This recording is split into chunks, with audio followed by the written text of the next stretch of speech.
want to talk to you about boundaries for grandparents. If you're a new grandparent, or you are having another grandbaby, or if you already are in a grandparenting situation where you are possibly struggling, then this video is for you.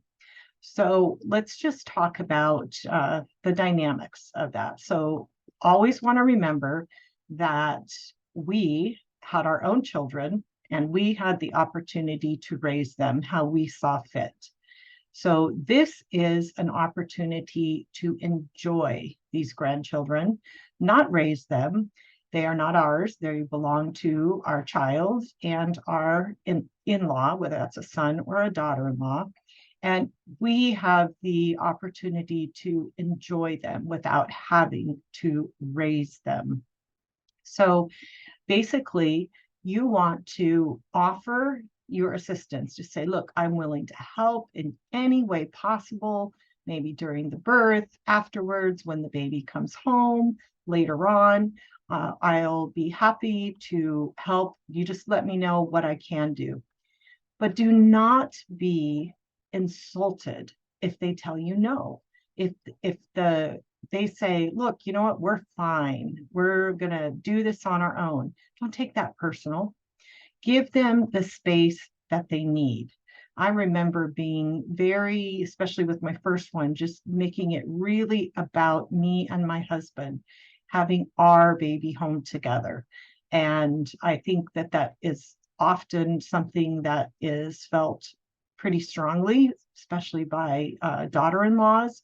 So just be open to whatever it is they need, and don't get offended. Don't let them know that you're upset. Don't let them think that, oh my gosh, she's going to be a picky grandparent that's going to react to everything we say. That's not starting off on the right foot at all. So the next one is, you want to maintain your own life. So be careful that you don't just become so like enthralled and excited about this grandbaby that you give up everything. No, you are a part-time grandma, or okay, or grandparent, grandpa. You want to maintain your own friends, your own interests, your own activities, so that you are not dependent on seeing this grandbaby and having this grandbaby around, because sometimes you get to see them a lot and sometimes you don't. It depends on the circumstances. And you want to have a full life that is very balanced. So the next one is to say no when you need to. Be available to watch the baby and to help. But when you truly have something going on, please say no, and don't be too available. Because if you are available every time they ask you and you drop things in order to be available, that expectation is going to continue as the child gets older. And at some point, it may cause resentment by either you, or it may cause resentment by them because you were available all the time and now you're not.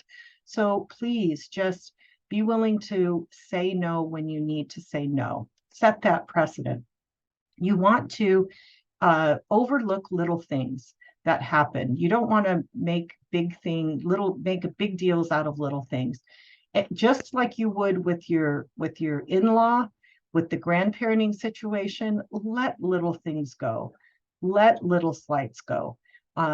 Keep the end goal in mind at all times. You want a relationship with your grandkids. You want one with your child and with the in-law, but you really want a relationship. There's something special about those grandkids.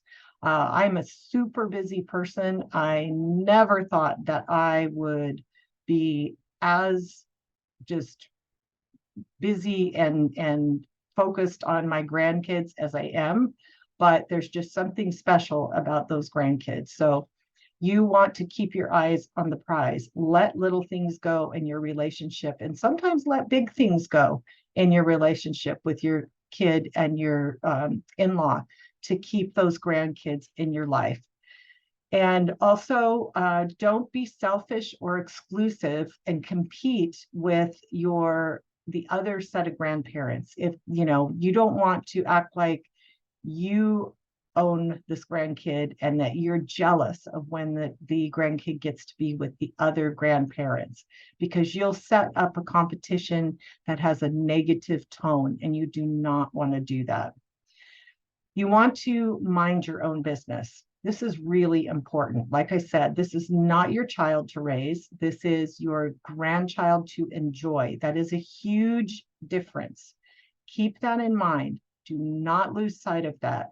You want to be quiet when it comes to, especially if they're sensitive, when it comes to feeding, when it comes to the way that they're managing the baby, with the way that they're doing the sleep schedule, what they're doing with whatever it is, the discipline later on, the way that they're raising the child. Unless you're asked, don't tell them how to do things, and don't criticize. And by all means, when they bring the child to your house and they ask you to respect their rights, their rules, no candy, no sugar, no watching TV, whatever it is, whether you agree with it or not, do it and don't argue. And whatever you do, do not go behind their back, sneaking things that you want and you think are good for the child and say, don't tell mom, don't tell dad. That's very bad. Do not do that.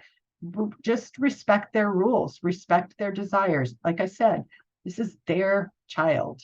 They don't want you taking the child anywhere when you're there, whether you agree with that or not, whether you like it or not. Don't do it. If you can't do it, if you can't go along with one of their rules, tell them why. Tell them the situation. Just say, I'd be happy to watch the baby today, but I do have a few errands I have to run. Are you okay with me taking the baby with me? Then they have a choice. They can decide that they have you watch the baby and you take the baby on errands, or you don't watch the baby and they find somebody else. Be upfront. You do not want it to look like you are lying or you're doing things behind their back. Super important that you do that. So these are some very basic things for you to keep in mind.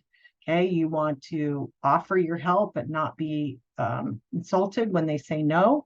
You want to maintain your own life. You want to overlook little things, keeping your eyes on that end goal, the grandbaby. Say no sometimes, especially when you need to, so that you don't set a precedent of always saying yes. Mind your own business and respect their parents' rules. Do not set up a competition with the other grandparents. Happy grandparenting.